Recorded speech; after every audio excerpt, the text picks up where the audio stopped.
for coming out this afternoon to York University. We're going to speak on Ethiopia, from ancient Kush to the Black Lions. And the person who will start out the presentation is Ashra Kwesi. He's a lecturer and researcher on ancient African history and religion. He's traveled to the African continent, in particular to the Nile Valley, over 26 years, covering the areas of Egypt, Ethiopia, Kenya, Sudan. And today our focus will be on Ethiopia. He is going to cover areas such as the ancient Kushites, the origin of humanity in Ethiopia. He's also going to discuss the ancient African churches, those of Lalibela, as well as the Zagwe dynasty, and much, much more. He's going to show the cultural connection between Kush and Kemet. So brothers and sisters, please join me in welcoming my netter hetch, my divine husband, Ashra Kwesi. Hotel.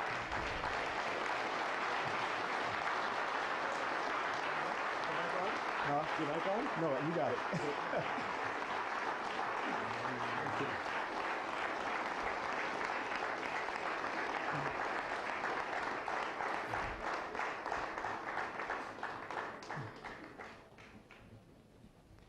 How's Toronto feel today? The African family, give yourselves another strong hand. You could have stayed home to watch the television.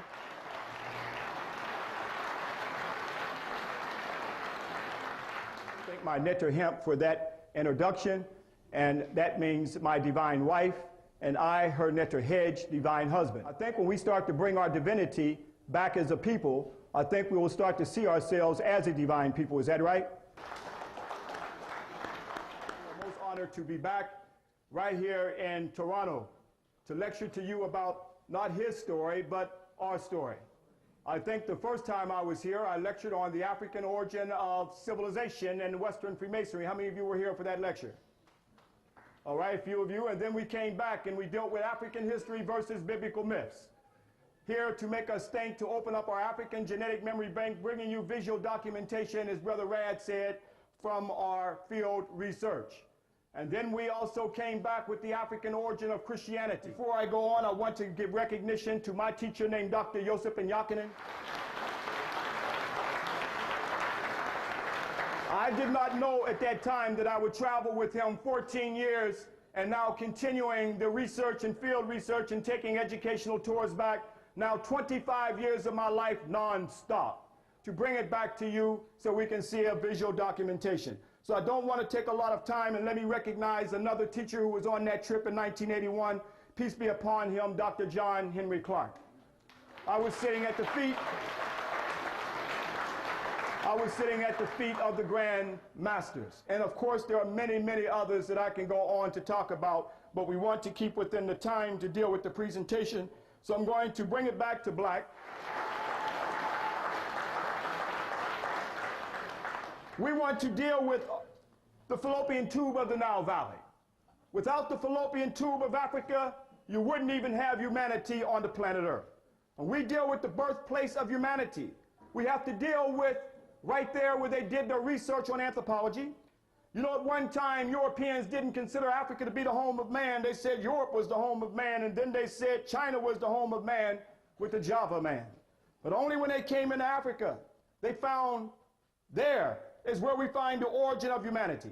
With these little Africans named the Grimaltes who migrated up out of Africa recently, CNN, even though they only showed it one day, they recently excavated some fossil skulls of 2 adults and 1 child discovered in the far region of eastern Ethiopia, have been dated at 160,000 years, making them the oldest known fossils of modern humans and Homo sapiens sapiens. And then when they reconstructed this fossil, they only showed it one day. When they reconstructed it, this is what he looked like. Here we see our brothers right here.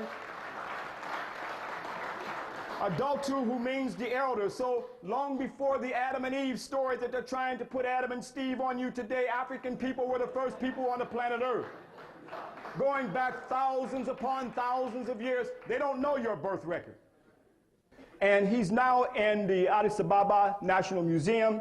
And there they also show how the evolution of humanity, they show the various races making their transitions out of adulthood, and again, starting with him. So again, when we talk about the Adam and Eve story, we see that long before the Adam and Eve story that came about much later, this story of the early Africans came up out of the Nile Valley.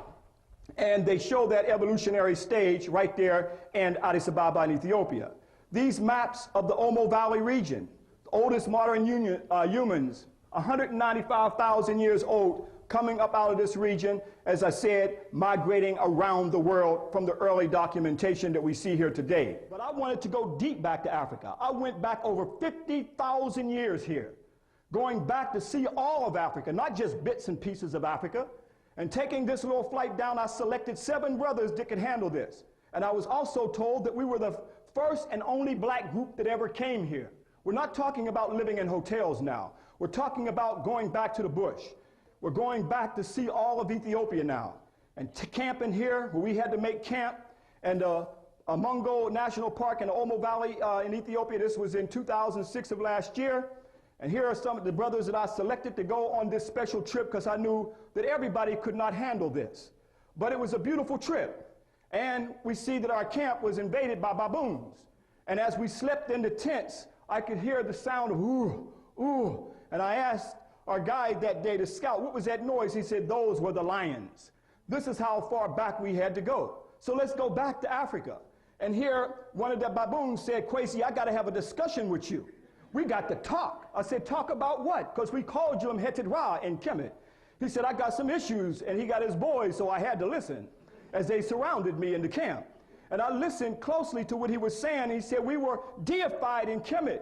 He said here, they said that animal worship, it was about showing the attributes with nature or Mother Nature and showing that we were one with nature. And ancient Kemet displayed that on the ancient monuments because we were the first to give praise to Ra as we praise to the east on the monuments that we put on the tekanus that represented resurrection. That's what Mhetet Ra was trying to tell me, that we were placed right there on the monuments. So we saw that we were close with nature. Not like the Europeans who tried to conquer nature, but showing that we were one with the spiritual forces, as you see the Medu Neter, the world's first language on the tekanus right there, as I listened to Mhetet Ra tell me how our ancestors deified him closely, and I said, I'll make sure I will tell you a story. In the camp, we had to go back, and we went to various nations, okay, like the Musi, and also the Hammer, and the Kuro, and the Bume that I'm going to show you in a second. And we went to the oldest brothers. We had to go through a path, a rocky path, and go up to the bush and up to the mountains. It was hard getting there.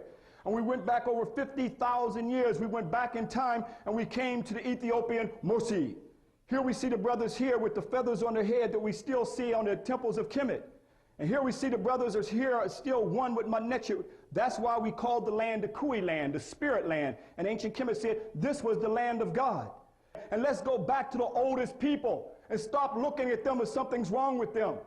And we went also to the Ethiopian Oromo Binu village. Here we see the Bina people right here, beautiful sisters here, although a little bit different from the Hammer, also different from the Musi, but still an African people of the Nile Valley. But they're not, this has nothing to do with no heathen or anything that you've been taught. They're close with the earth. But this is the area last year I went down into Jika, down to the dawn of time, and this area right here where I was able to get with the Hammer.